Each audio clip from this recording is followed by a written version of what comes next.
इस वीडियो को लाइक करें, हमारे चैनल को सब्सक्राइब कर बेल आइकन जरूर प्रेस करें। सादात किराम का इस दुनिया में बहुत अहम रोल रहा और हमेशा रहेगा, क्योंकि हर हस्ब व नसब कर सकते हैं, लेकिन यही हस्ब व नसब बाकी रहने वाला है। दिलग्राम शरीफ की उस अजीम सरजमीन पर जिसके चप्पे चप्पे पर सादात किराम का पहरा है, आज भी वो अजीम जमीन अपने गोद में बहुत सारी मुकद्दस हस्तियों को लिए हुए हैं। उसी कब्रिस्तान के एक अजीम महकते हुए फूल का नाम हुजूर साहिब, जिनके सजरे को नहीं लोग चेहरे को देखकर समझ जाते थे कि यही सादात किराम से है। अखलाकी करीमाना का हाल ऐसा था कि बच्चा भी जाए तो बहुत ही शफ़क़त और प्यार और मोहब्बत के साथ उससे पेश आते। उलमा नवाज भी थे, अवाम नवाज भी थे, और बहुत जल्दी हजरत हम तमामी के दरमियान से रुखसत हुए। अल्लाह ताला उनके साए करम को हम पर दराज फरमाए और पूरी उम्मत मुस्लिमा को सादात किराम का नौकर बनकर जीने की तौफीक अता फरमाए। इश्क की तमन्ना यही है कि पूरी उम्मत मुस्लिमा मुसल्ले के शक्ल में हो और आले रसूल हमेशा उस पर इमामत करते रहे। ये ख्वाहिश बड़े बड़ों की रही और जो बड़े होंगे उनकी ख्वाहिश रहेगी, क्योंकि अगर अपने आप को बड़ा बनाना है तो आले रसूल के कदमों में पहले छोटा होना पड़ेगा। सारी बुलंदियां उनके ताज से नहीं, उनके जूतियों में झुककर उठाई जाती है।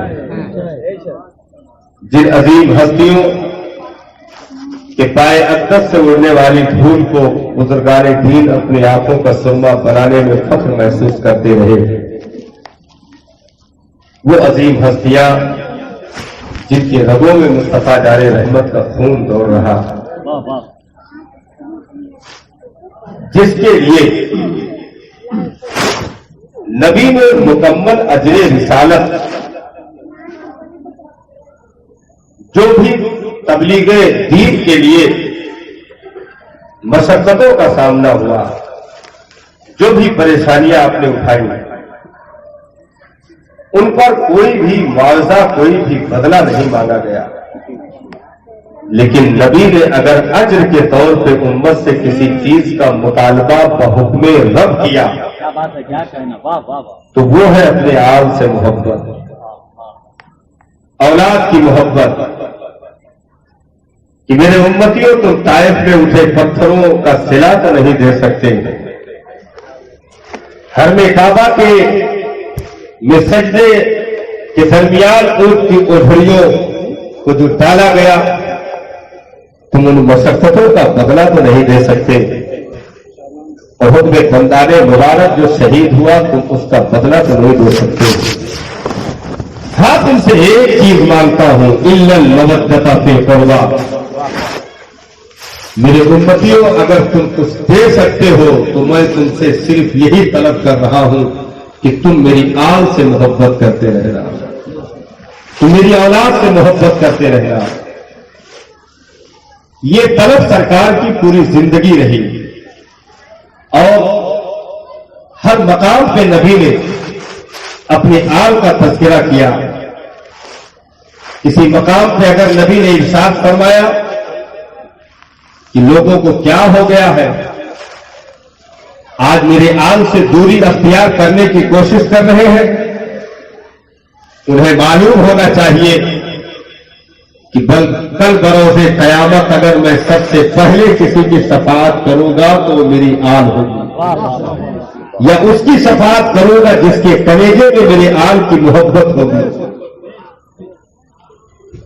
तो इस कदर नबी ने आखिर मुतालबा क्यों किया, ये एक सवाल है। इस कदर मुतालबा पैगंबर ने उम्मत से क्यों किया, हर मोड़ पर नबी ने इसका तज़किरा क्यों किया? اگر غدیر خم پر خطبہ ہو رہا ہے تو اس میں بھی آل کے تذکرے ہیں. میدان عرفات میں اگر واز کی جا رہی ہے تو اس میں بھی آل کے تذکرے ہیں. نبی جس جس موڑ پہ امت سے خطاب کر رہے ہیں آل کا تذکرہ ہے. حد ہو گئی صاحب. جمعہ کے دن خطبے کے درمیان منبر پہ کھڑے ہو کر اگر ذکر ہے تو بھی آل کا ہے. دھوت نے اٹھایا ہے تو آل کا. سجدے کے عالم میں پشت پہ اگر نواز رسول کی آمد ہو جائے تو سجدے کو لمبا کیا گیا آل کے لیے, خطبہ بند کیا گیا آل کے لیے. ہر خطبے میں تذکرہ. آخر اس قدر ترغیب نبی نے کیوں دی؟ تو اس کی واحد وجہ یہ ہے کہ اس میں امت کی کامیابی چھپی ہوئی تھی. اس میں امت کی کامیابی چھپی ہوئی تھی. اور نبی اپنی امت سے حد درجہ محبت کرنے والے, کروڑوں گاؤں کی محبتیں جہاں دم توڑنے وہاں مصطفیٰ جان رحمت کی محبت اپنی ایک ادنا امتی کے لیے شروع ہوتی ہے. بے شک بے شک. تو امت کا فائدہ اس میں پوشیدہ تھا, اس میں تنہا تھا کہ امت جس جس دور میں میرے آل کے قدموں سے لگی رہے گی اس دور میں کامیابیاں اس کے قدم چومتی رہے گی. جہاں یہ آل سے دوری اختیار کرے گی کامیابیوں سے دور ہوتی چلی جائے گی. کیونکہ صحابہ میرے جانے کے بعد بننا بند ہو جائیں گے. 100 سال 125 سال کے بعد صحابہ دنیا سے رخصت ہو جائیں گے. اس کے بعد اگر کوئی دامن کو تھام کر کے قرآن کو اپنے کلیجے سے چمٹا کر کے شریعت کی باغ ڈور کو پکڑ کر کے اگر امت کی ڈوبتی نیا کو بچانے کے لیے کھڑا ہوگا تو کربلا میں کسی اور کو نہیں میری اولاد کو آواز دیا جائے گا. میری آنکھ کھڑے ہو کر کے امت کی اس ڈوبتی ہوئی نیا کو یزیدیت کے طوفان سے بچائے گی. کیونکہ کربلا ہی تک محدود نہیں کیا گیا صاحب, حوض کوثر تک نبی نے اعلان کر دیا. حوض کوثر تک اعلان کر دیا کہ یہ قرآن اور میری اہل بیت حوض کوثر سے مجھ سے ملاقات کریں گے. ساتھی حوض کوثر تک بتا دیا. اس کا مطلب یہ ہے کہ لوگ آتے رہیں گے جاتے رہیں گے لیکن آل رسول کا سایہ کل بھی موجود تھا, آج بھی ہے اور ہمیشہ موجود رہے گا. اس سائے سے کبھی کوئی خالی نہیں رہے گا. اس لیے ان کی برکتوں کو لوٹنے کے لیے اور نبی کی مبارک توجہ حاصل کرنے کے لیے یہ آل رسول کی غلامی اختیار کرنی ہوگی. اور یہی کیا بزرگان دین نے نبی کے دنیا سے جانے کے بعد حضرت صدیق اکبر مثلاً نصیب ہوئے. ہر لمحہ ہر لہجہ امام حسن و حسین کو اپنے ذہن و خیال میں بسا کر کے رکھا. حضرت فاروق اعظم مثلاً نصیب ہوئے. ہر لمحہ ہر لہجہ آل رسول کو اپنی نگاہوں میں بسا کر کے رکھا. یہاں تک کہ معاملہ آ گیا کہ امام حسین رضی اللہ تعالیٰ عنہ نے جمعہ کے دن حضرت فاروق اعظم سے کہہ دیا ممبر سے اتر جائیے, میرے نانا کا ممبر ہے. حضرت فاروق اعظم نے اٹھا کر کے کلیجے سے لگا لیا, ارشاد فرمایا میں ممبر سے اتر کے جاؤں, کہا خطاب کا کوئی اپنا ممبر نہیں ہے, عمر کے باپ کا کوئی اپنا ممبر نہیں ہے.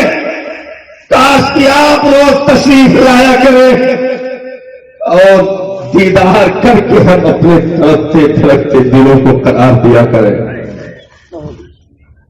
حصہ بٹ رہا ہو حضرت فاروق اعظم کے صاحبزادے ہوں, ان کو حصہ آدھا دیا جائے. حضرت امام حسین اسی جگہ پہ پہنچ جائے, ان کا ڈبل حصہ ان کو دیا جائے. بعد میں حضرت फारूक आजम के साहबजादे हजरत अब्दुल्ला इब्ने उमर सवाल कर बैठे कि बाबा जान, मेरी उम्र भी बराबर है, कद्र भी बराबर है, बचपने में जब वो थे मैं भी था, मैं साथ खेलता था, आज हिस्सा मुझसे कदम कैसे हो गया? तो फारूक आजम तेवर चढ़ा करके बोले कि अब्दुल्ला जा करके हुसैन के माँ की तरह माँ ढूंढ करके ला, हुसैन के बाप की तरह बाप ढूंढ करके ला, हुसैन के नाना की तरह नाना ढूंढ करके ला। अगर ये बराबरी नहीं कर सकता है तो आज के बाद जबान खोलने की जुर्रत न करना, क्योंकि इज्जत जबान तराजी में नहीं तलवा चाटने में होती है। बहुत अच्छा, हजरत फारूक आजम का मामला हजरत अब्दुल्ला इब्ने उमर शिकायत लेकर पहुंचे, कहा कि आज बहुत गहरी बात इमाम हुसैन ने कह दी। कौन सी बात कह दी बेटा? कहा आज उन्होंने कह दिया है कि तेरा बाप तो मेरे नाना का गुलाम है। वाह, क्या बात है। तेरा बाप तो मेरे नाना का गुलाम है। हजरत फारूक आजम ने इरशाद फरमाया हो, क्या वाकई ऐसे ही कहा? वाह वाह। अर्ज की जी बिल्कुल ऐसे ही, अभी तो कहे। तो कहा क्या ये बात तुम लिखवा सकते हो? कहा जब कहे हैं तो लिखने में क्या हर्ज है, मैं अभी जाता हूं। गए और कहा कि अगर तुम ये दावा करते हो कि मेरे बाप तुम्हारे नाना के गुलाम है तो लिख कर दो। हजरत इमाम हुसैन ने कहा जब कह रहा हूं तो लिखने में क्या है, लिख देता हूं। लिख के वो पर्चा थमाया, लेकर पहुंचे। दिल में कुछ और ख्याल रहे होंगे कि बाप अभी बदला लेंगे, डांटेंगे, कि लिखकर भी दे दिया, अब तो गवाही मौजूद है, अब मुकर नहीं सकते हैं। लेकिन हजरत फारूक आजम ने जो पर्चा लिया, इरशाद फरमाया अब्दुल्ला याद रखना, मैं जब इंतकाल कर जाऊं ये पर्चा मेरे कफन में कलेजे के पास रख देना, ये पर्चा मेरे कफन में रख देना। कल को उम्र की कोई नेकियां काम आए ना आए, ये पर्चा काम आ जाएगा।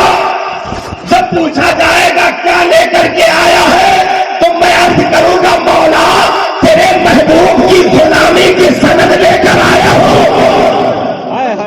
वाह वाह। ये पर्चा मौजूद है। नबी के नवासे ने ये गवाही दी है कि मैं उनके नाना का गुलाम हूं। साहब तलिया चाटते रह गए, आले रसूल की दिलवेसा करीब करते रह गए लोग।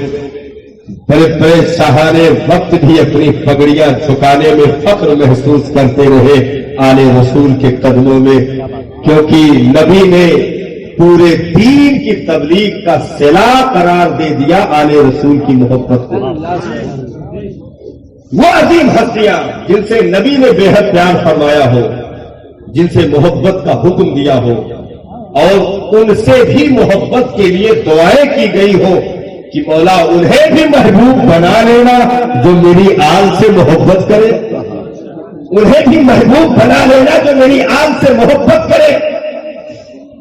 तो ऐसी दुआएं पैगंबर करके दुनिया से तशरीफ ले गए हो, तो ये उम्मत के लिए फख्र की बात है कि उन्हें आले रसूल की खिदमत का मौका मिल जाए, क्योंकि ये शहंशाही कमाने दुनिया में नहीं आते, ये पैदाइशी शहंशाह होते हैं।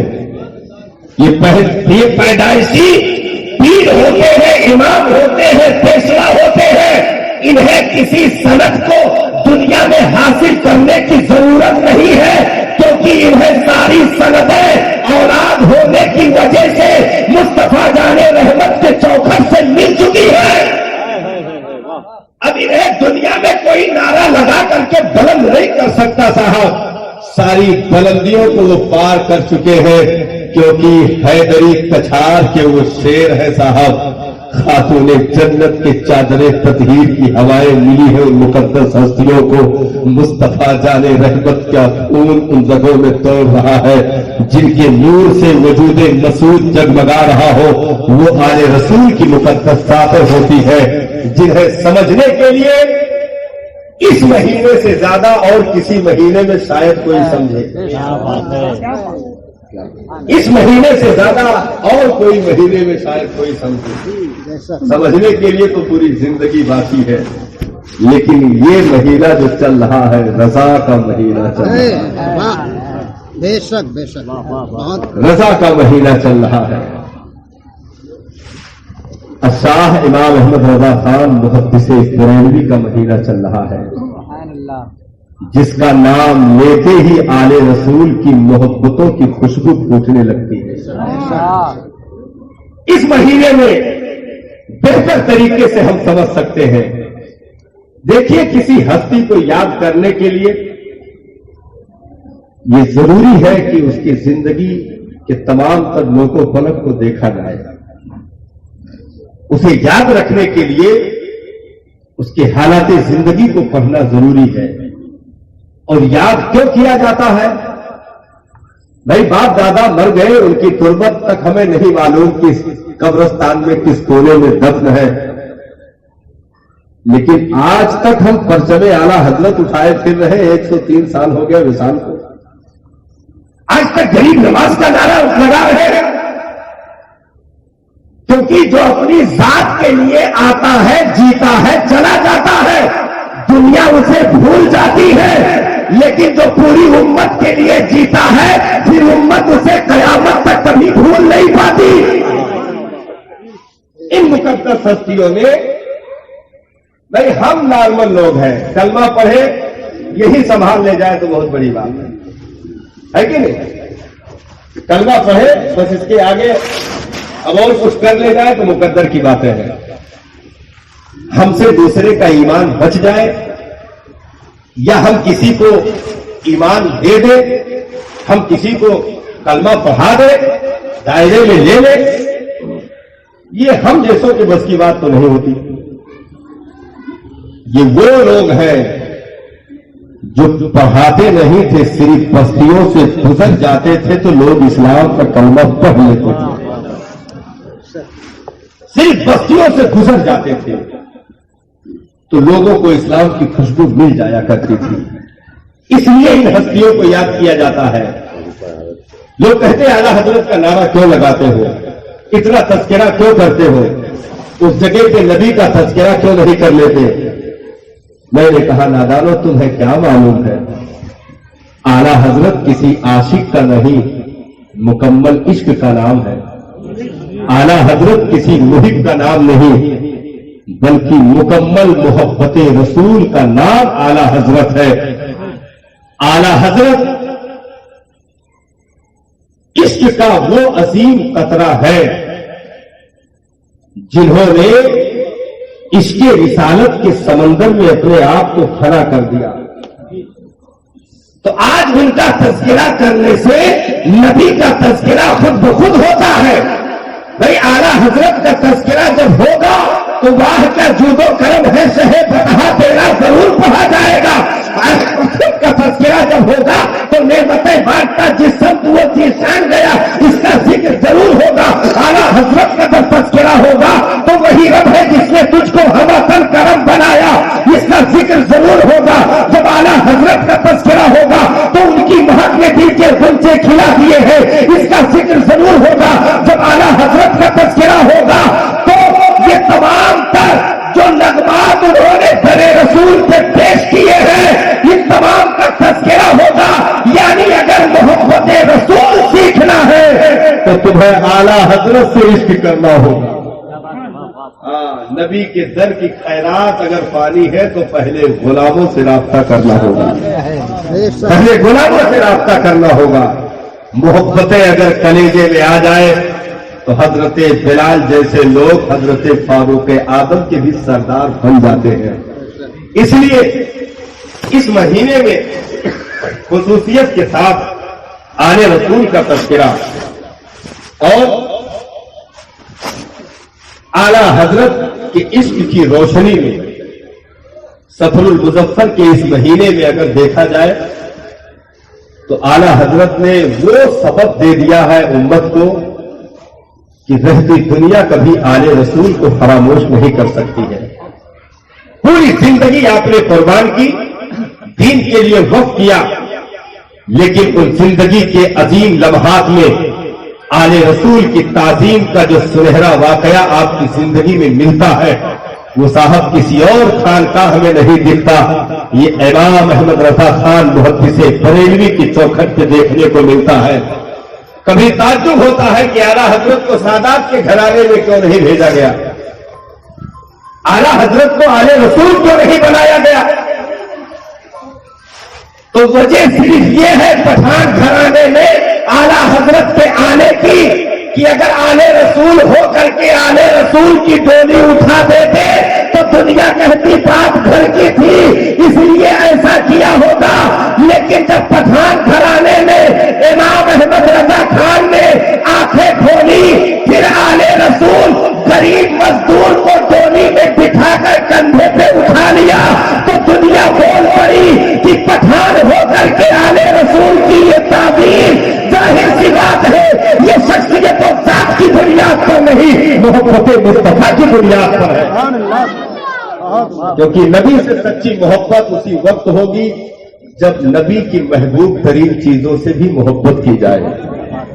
نبی جس سے پیار کرتے ہو ان سے پیار کیا جائے، نبی جسے پسند کرتے ہو اسے پسند کیا جائے، نبی نے جس سے محبت کا حکم دیا ہو اس سے محبت کیا جائے، اور نبی نے جس سے عداوت کا حکم دیا ہو اس سے عداوت رکھی جائے، نبی نے جسے چھوڑنے کا حکم دیا ہو اسے چھوڑا جائے.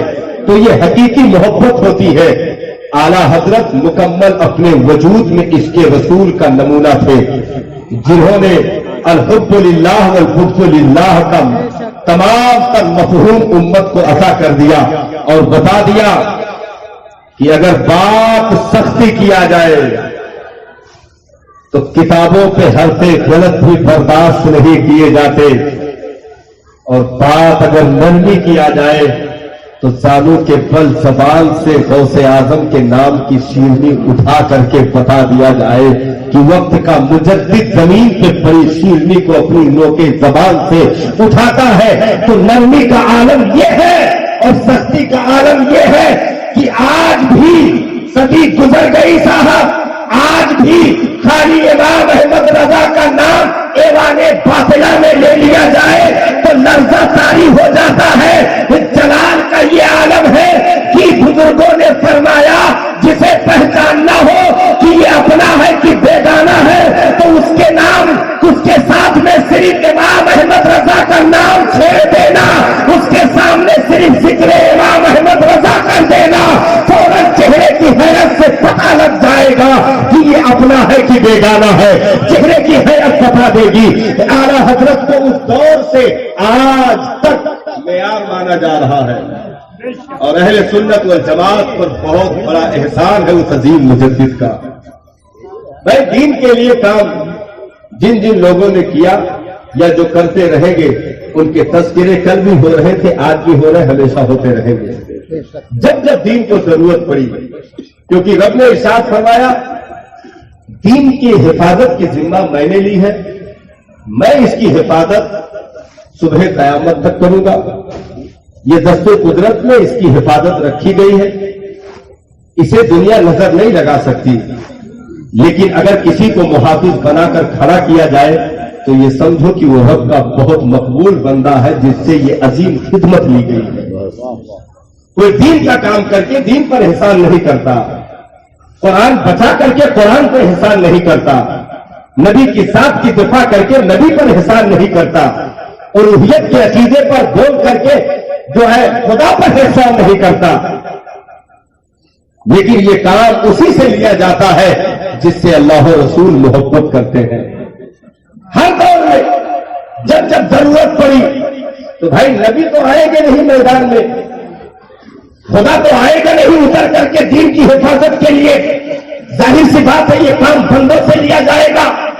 تو جب جب امت کو ضرورت پڑی رب نے اپنے ان محبوب بندوں کو کھڑا کیا اور ان سے وہ عظیم کام لے کر کے بتا دیا کہ ہم ہی حقیقت میں اس دین کے محافظ ہیں، ہم ہی حفاظت کرنے والے ہیں. जब मामूनियों का दौर शुरू हुआ, वाह वाह वाह इमाम अहमद बिन हम्बल को खड़ा करके रब ने बता दिया कि हम ही इस दीन के मुहाफिज हैं। वाह बेशक जब अकबर जैसे नाहनजारों का दौर शुरू हुआ तो रब ने हजरत मुजद्दिद अल्फसानी को खड़ा करके बता दिया कि हम ही इस दीन के मुहाफिज हैं। अपने बंदों से वो काम लेता है, ताकतें उसकी कार फरमा होती है, वजूद बंदे का इस्तेमाल होता है। क्योंकि बंदा जब करीब से करीब तर होता है तो हाथ उसका होता है, पकड़ कुदरत की होती है, जबान उसकी होती है, बोलना कुदरत का होता है, निगाह उसकी होती है, देखना कुदरत का होता है। इसलिए हर दौर में परवरदिगारे आलम ने जब जब दीन को जरूरत पड़ी तब तब इन महबूब बंदों ने काम किया। भाई बगदाद की सरजमीन पे क्या हुआ? तकरीबन 80 साल गौसे आजम सरकार ने बगदाद की सरजमीन पर गुजारे। रास्ते से जा रहे थे, एक ज़ईफ़ा रास्ते पर बैठी थी, आपने बाजू पकड़ करके उठाया तो उसकी हैयत तब्दील होने लगी, जवानी आ गई, हाथ पैर में फुर्ती आ गई, चलने की ताकत हो गई। आपने ताज्जुब में कहा कि क्या मामला है, अभी तो तू चलने की भी काबिल नहीं थी, मैंने उठाया क्या कि फौरन ये तमाम चीजें तब्दील हो रही हैं। तो कहा कि अब्दुल कादिर मैं तेरा दीन हूं, हवादिसाते जमाना से ज़ईफ़ी आ गई थी, बगदाद में तूने आकर जवानी अता कर दी। उसी दिन से मुहय्यिद्दीन का खिताब अब्दुल कादिर जीलानी को अता कर दिया गया। तो काम अब्दुल कादिर जीलानी का है, हिफाजत परवरदिगारे आलम की है, उठाना अब्दुल कादिर जीलानी का है और ऐलान रब का है कि मैंने हिफाजत कर दी। क्योंकि काम इन अजीम बंदों के जरिए से लिया जाएगा। इस हिंदुस्तान की जमीन पर क्या कुछ नहीं खेल खेला गया। नहीं, 1856 से पहले आपने इस हिंदुस्तान की तस्वीर अगर तारीखों में देखी हो या ना जानते हो तो देख ले, कैसी रंगरेलियां मनाई गई, रक्से इब्लीसी का बाजार गर्म किया गया, दीन के साथ खिलवाड़ की गई, अकीदे के साथ खिलवाड़ किया गया।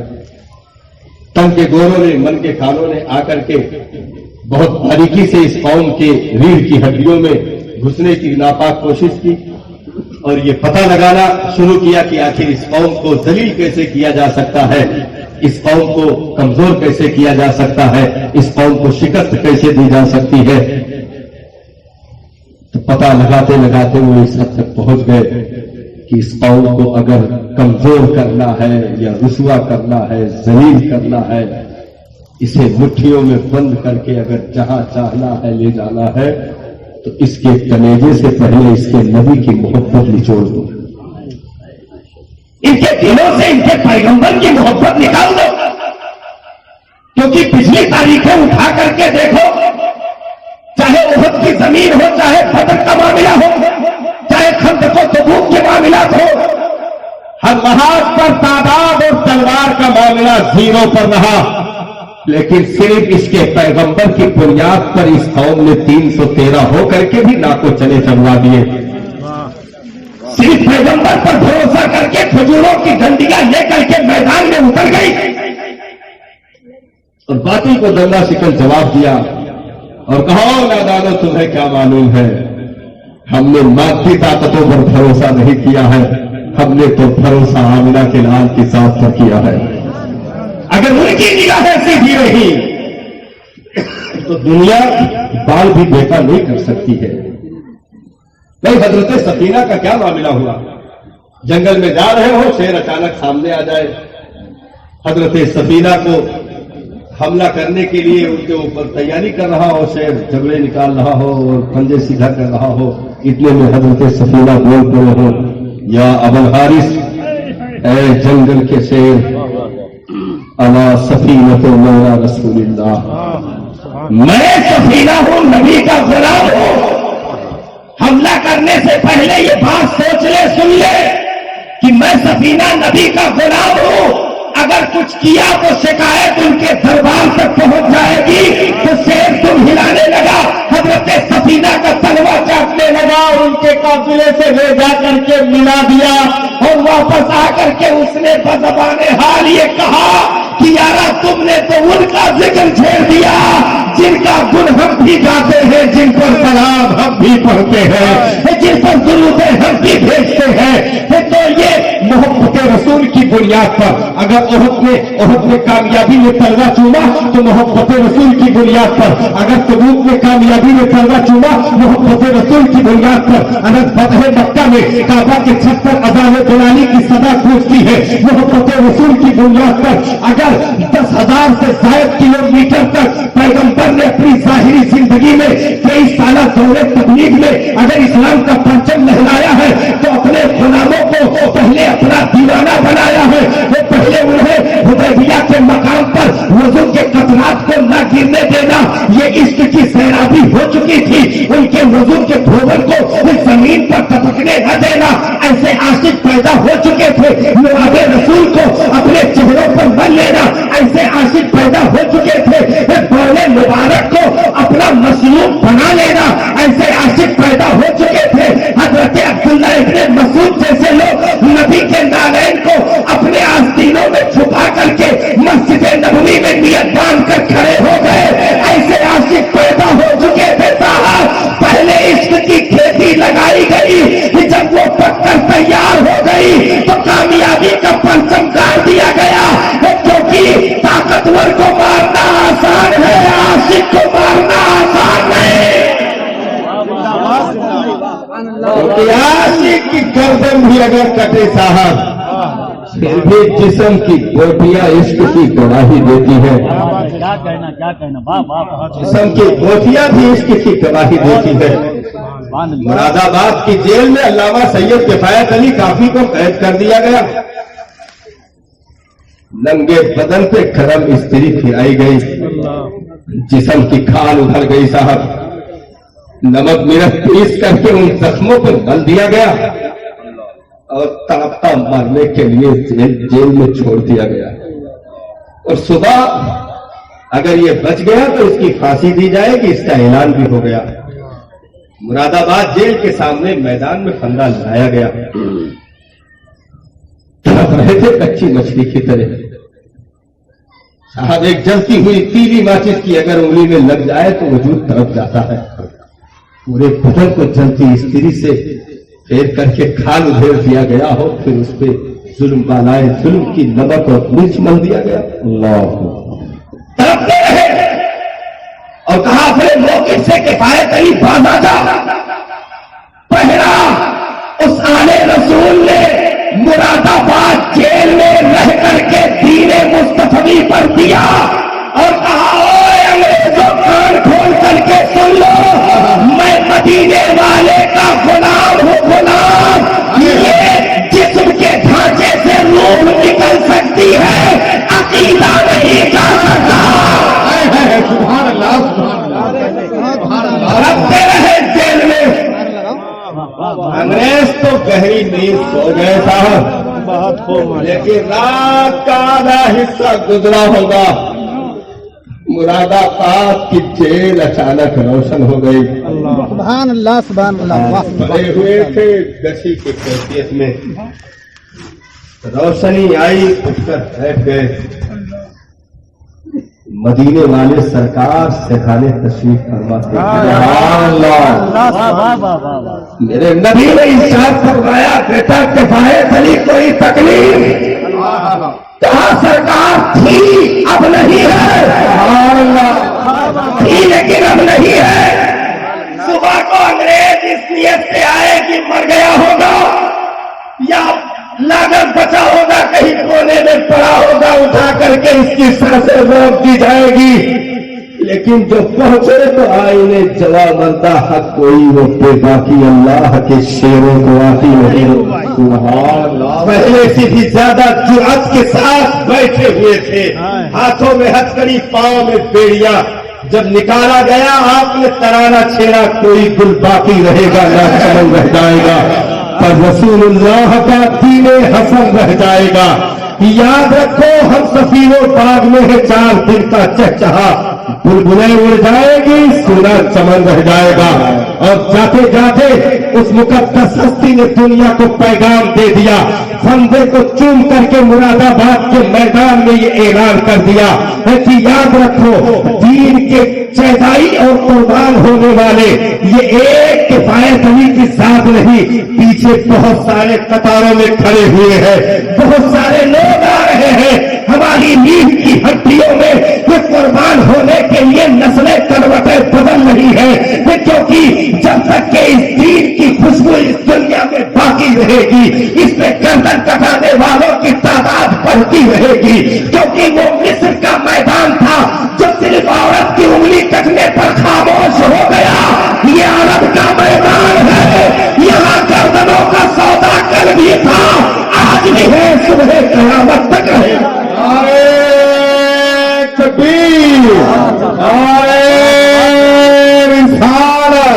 आशिक़े रसूल हज़रत मुस्तफा उर्से मुक़द्दस नारे चूम कर दी, बंदा चूम कर दी। अगर किफायत अली की आवाज उठ रही है तो रब का ऐलान है, नहनु नज़्ज़लना ज़िक्र व इन्ना लहू लहाफ़िज़ून। हमें इसकी हिफाजत करने वाले हैं। इमाम अहमद बिन हम्बल के साथ क्या नहीं किया, 3 जाबिर बादशाहों का दौर हजरत इमाम अहमद बिन हम्बल ने पाया। 3 जाबिर बादशाहों का दौर, चाहे मामून अब्बासी का दौर रहा हो, चाहे उसके बाद आने वाले जालिम हुक्मरानों का दौर रहा हो।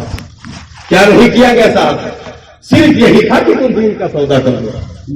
बहुत सारी दाढ़ी टोपियां दी गई थी और ये कहा गया कि इस अकीदे पर तुम जरा सिग्नेचर कर दो कि कुरान अल्लाह का कलाम नहीं है, मादअल्लाह मखलूक।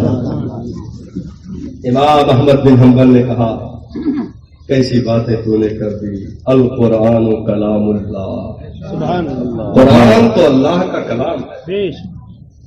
कहा 30 से जायद उलमा अंदर बैठे हैं दरबार में, उन्होंने कुरान के मखलूक होने का दस्तखत कर दिया है। कहा वो और होंगे, उलमा ना कहो, वो उलमा के आइन तक भी अभी नहीं पहुंचे हैं। जिस दिन उलमा की सिर्फ जूतियों की हवा लग जाएगी ना, तो 25-30 का मामला नहीं, यहाँ एक गुलाम मुस्तफा पूरी दुनिया में सिर्फ बाकी बचेगा, तो सारी ताकतों पर थूक देगा और मुस्तफा के नाम पर कुर्बान हो जाएगा। सुभान अल्लाह, सुभान अल्लाह।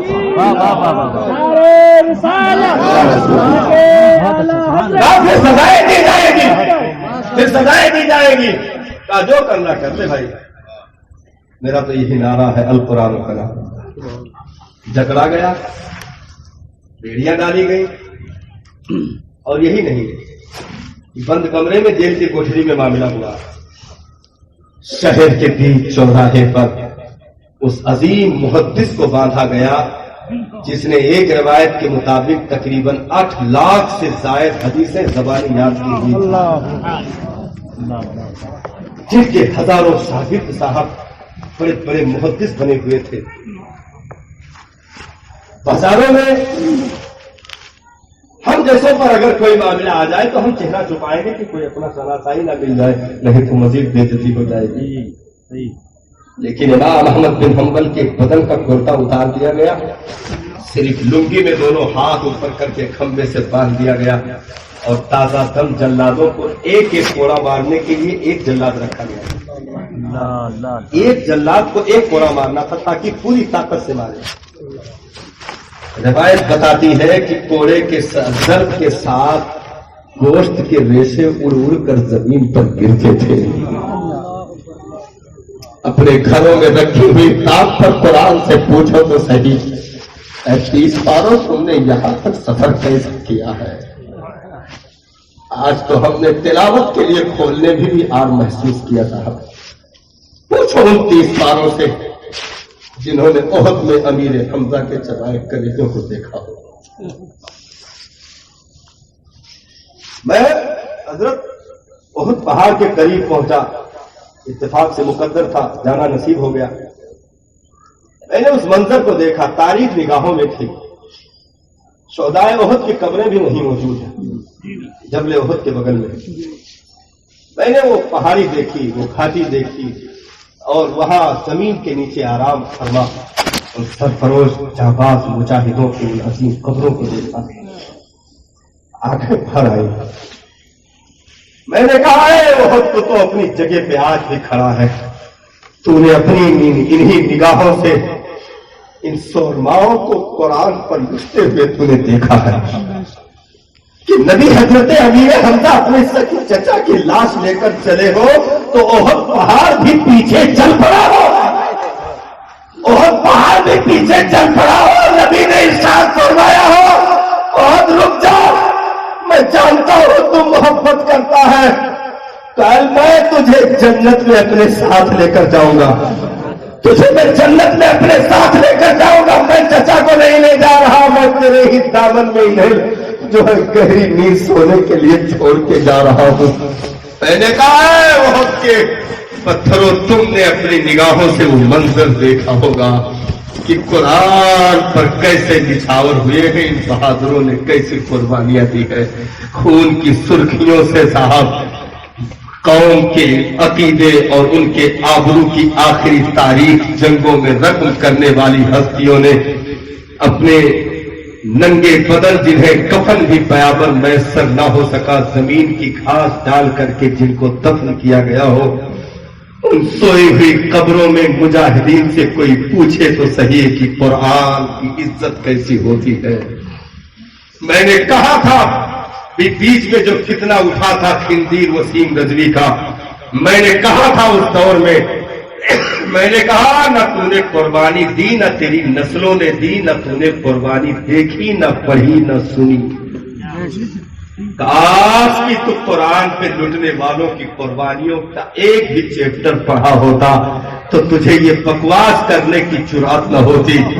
मैंने कहा तू 30 पारों के मुताले की बात करता है, तूने अभी कुरान का फर्स्ट टाइटल भी नहीं पढ़ा है, अगर पढ़ा होता तो एतराज करने की जुर्रत न होती, क्योंकि फर्स्ट आयत ही में लिखा है ज़ालिकल किताबु ला रैब फीह, ये वो कलाम है जिसमें शक और शुबहे की कोई गुंजाइश नहीं है। हज़रत इमाम अहमद बिन हंबल ने कहा दलीलो, तुमने अपने ईमानों का सौदा कर लिया। इमाम अहमद बिन हंबल ऐसी चीजों के लिए कभी राजी नहीं हो सकता, क्योंकि इस कुरान पे लुटने वालों की कुर्बानियों को इमाम अहमद बिन हंबल जानते हैं कैसे हिफाजत की गई है। कोई पूछे तो सही 18 साल के अली अकबर की जवानी इसी कुरान के लिए दे दिया गया, अली असगर का फटफटा इसी कुरान के लिए, नवाज़े रसूल ने अपनी गर्दन इसी कुरान के लिए दे दी। कोई पूछे तो सही कि कुरान की आबरू की हिफाजत कैसे होती है साहब। कोई उमर बिन अब्दुल अजीज से पूछे तो सही कि कुरान की आबरू की हिफाजत कैसे होती है। कोई इन मुकद्दस हस्तियों के लहू के कतरात से पूछे तो सही साहब कि अपने अजीजों की निगाहों के सामने इसी कुरान के लिए कट जाना ये कोई आसान काम नहीं होता है। आप बीवी और बच्चे जिन्हें अलविदा कहकर अभी खड़े हुए हो कि खबर पहुंच जाए कि तेरा बाप शहीद हो गया, ये कहानी साहब बहुत आसान नहीं होती, बयान करने में आसान लगती है। ऐलान कर दिया वक्त के उस अजीम मुहद्दिस ने, उस अजीम इमाम ने, उस अजीम मुफक्किर ने, उस अजीम हाफिज ने, हजरत इमाम अहमद बिन हंबल ने, अल कुरान व कलामुल्लाह। गोले मारे जा रहे, बाजारों में जो लोग जा रहे तो आप गर्दन नहीं झुका रहे, बल्कि लोगों से बुला बुला के कह रहे हैं, लोगों जो नहीं जानते हो वो जान लो, जो नहीं पहचानते हो वो पहचान लो, मैं ही इमाम अहमद बिन हंबल हूं। मैंने ही फतवा दिया है कि कुरान अल्लाह का कलाम है, मखलूक नहीं है। मैं ही इमाम अहमद बिन हंबल हूं। जो नहीं पहचानते हो मुझे पहचान लो, ताकि ये रूह निकल जाए तो दुनिया कम से कम ये तो न कह सके कि कुरान पे सब लोग खामोश हो गए, उसकी आबरू बचा ना सके। कम से कम दास्तान के आखिरी पन्ने में इस गरीब का नाम मौजूद होगा की थी इमाम अहमद बिन हम्बल की, जिन्होंने कुरान की आबरू पर बात की थी, जिन्होंने कुरान की तहारत पर गुफ्तगू की थी, जिन्होंने कुरान की पाकीज़गी को बयान किया था। कोड़े मारे गए, बहुत कुछ किया गया, हाथ ऊपर बढ़ा हुआ। एक दिन कोड़ा मारते मारते इस कदर मारा गया कि लुंगी शरीफ आपकी खुल गई,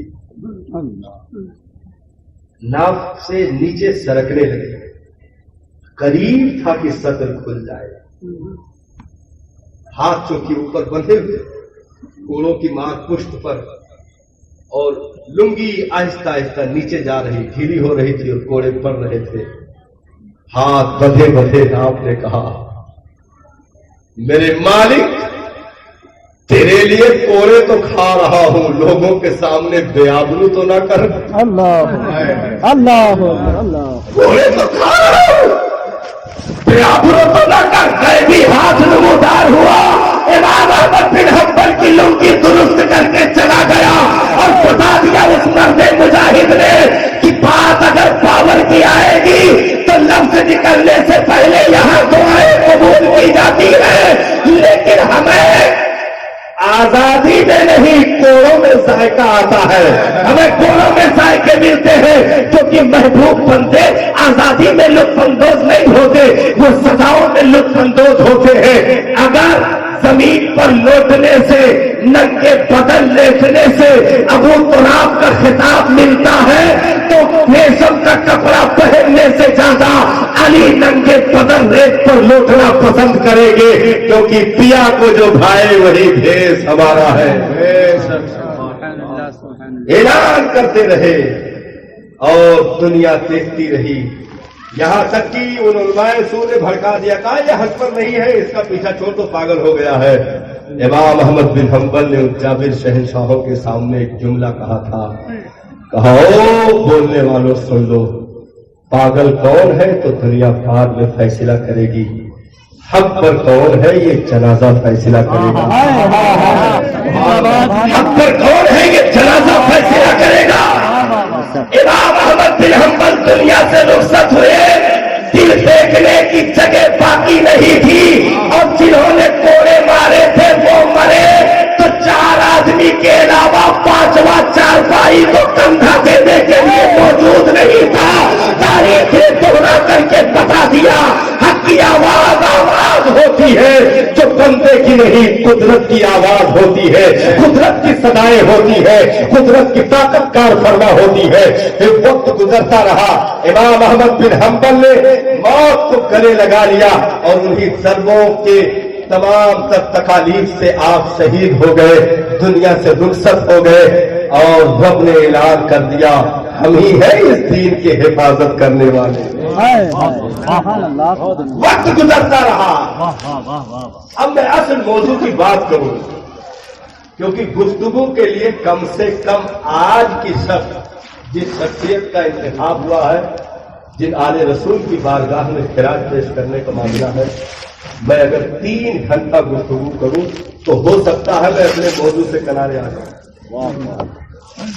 हाँ, और ये कमालुद्दीन का अपना कमाल नहीं है साहब, ये ताहिर मिल्लत की दुआओं का नतीजा है।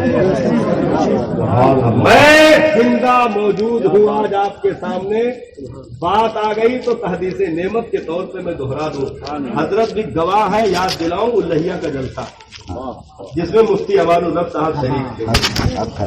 अलाउद्दीनपुर के जलसे में हुजूर ताहिर मिल्लत की सरपरस्ती थी, मेरा साबका पहली बार था।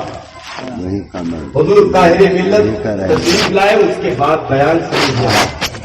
अल्हम्दुलिल्लाह हजरत ने जो सादात का एक तरीका होता है उस तरीके से नवाजा आपने, और उसके बाद मैं दिन में सफर में था, हजरत ने खुद फोन किया और कहा कि मैंने उल्लहिया फोन करके बता दिया है मैं अपना खतीब लेके आ रहा हूं। तो हजरत मुझे इलाके में उस वक्त कोई जानता भी नहीं था, लेकिन एक आले रसूल ने जो दावत दे दी तो फिर मैं तहदीस नेमत के तौर पे कह रहा हूं कि जितना सफर मैंने लखनऊ से इस इलाके का कर लिया है, शायद कभी अपनी जिंदगी में कभी ऐसा मौका یہ नवाजिशें हैं उन सादात किराम की।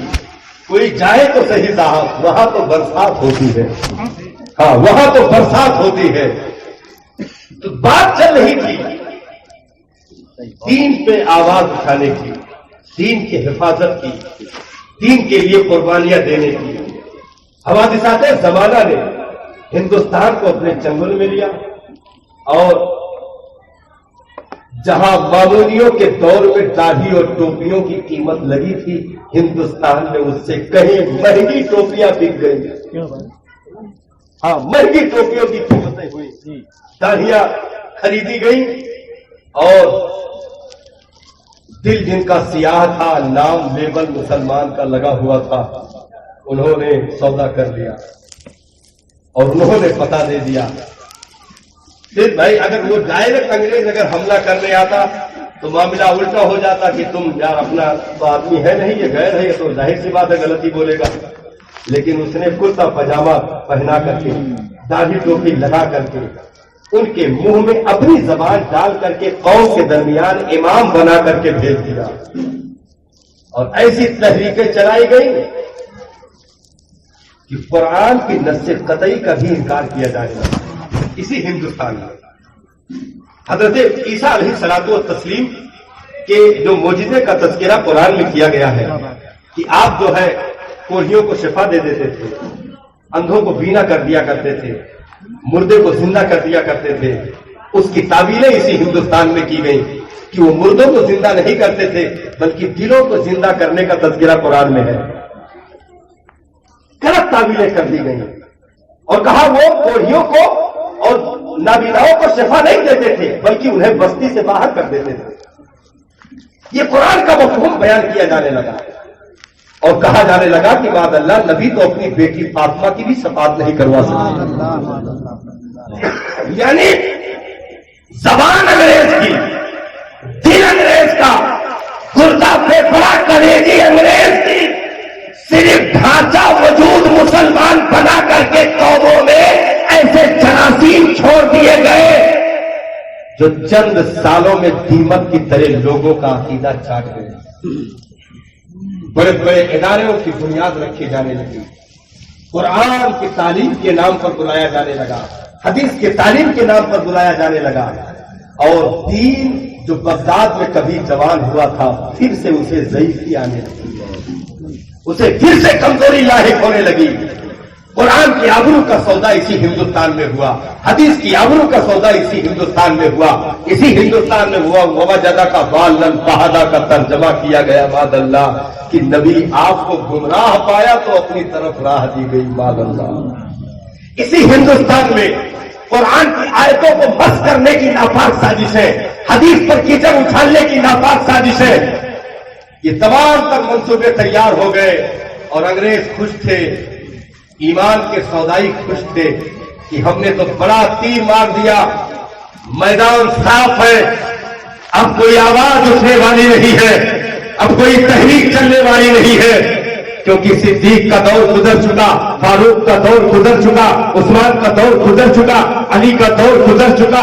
अब कोई हुसैन इब्ने अली नहीं है, अब कोई इमाम अहमद बिन हंबल नहीं है, अब कोई किफायत अली काफी नहीं है, अब कोई इमाम शाफई नहीं है, अब कोई इमाम मालिक की तरह आशिक नहीं है, अब कोई इमाम आजम अबू हनीफा की तरह दलीलें रखने वाला नहीं है, अब कोई इमाम यूसुफ की तरह परहेजगार नहीं है, अब कोई नहीं बचा, मैदान साफ है।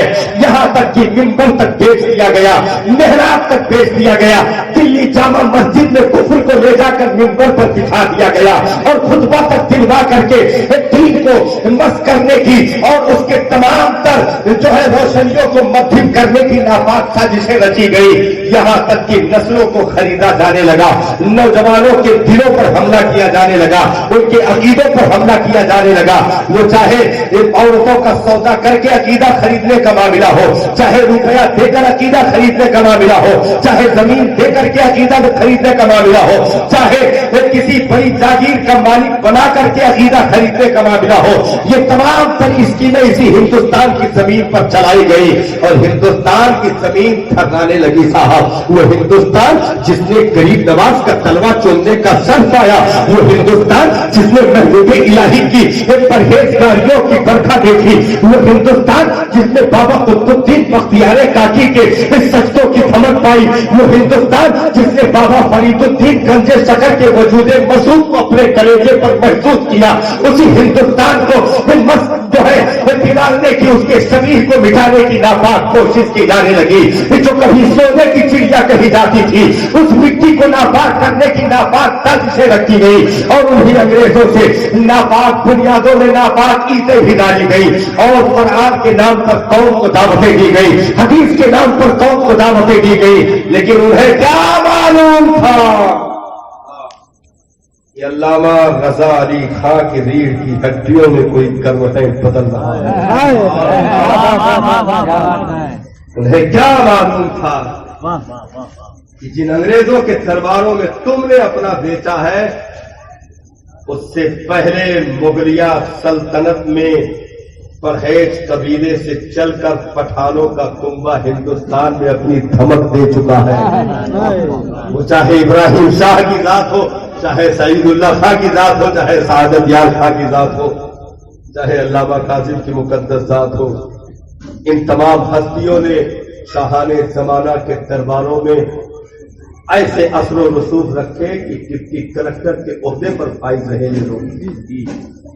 हाँ, डिप्टी कलेक्टर के ओहदे पर फाइज रहे। अल्लामा रजा अली खां मुल्क हिंदुस्तान में उनके जमाने में उनसे बड़ा मुफ्ती कोई नहीं था। वो अजीम वली, अजीम मुहद्दिस, अजीम मुफक्किर, अजीम मुफ्ती, जिनके रीढ़ की हड्डियों से निकलने वाली अजीम जात हजरत अल्लामा नकी अली खां की मुकद्दस जात। उस वक्त अल्लामा नकी अली खां जब अपने दौर में मुकम्मल तरीके पर आए तो हिंदुस्तान में टॉप 10 मुफ्तियों में 10 मुफ्तियाने कराम में नंबर 1 पर अल्लामा नकी अली खां को रखा गया था।